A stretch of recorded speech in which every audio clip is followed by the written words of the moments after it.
Okay, quadrants of the coordinate plane. I always forget how to number them because it's a weird system. You start here and then go that counterclockwise. But luckily, they give them to us on this question. So all we really have to know is where does this line show up, which quadrants, and so basically, we just got to graph it, right? Because remember, a line is made up of all the points. So this talks about the points, but really the line is just the point. So I'm going to kind of sketch a graph of this. And to do that, I'm going to put it in y equals mx plus b because then I'll have the slope and the y-intercept. Okay, so to get y alone here, I'd minus 4x from both sides.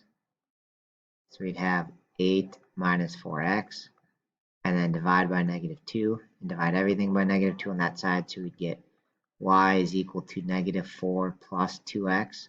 So when we graph, we would start at -4 on the y-axis right here and have a slope of 2 to 1.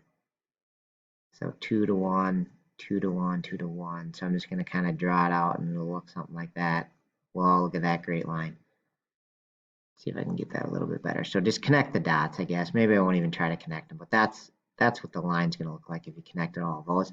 So that's going to be in quadrant 1, 4, and 3, it looks like.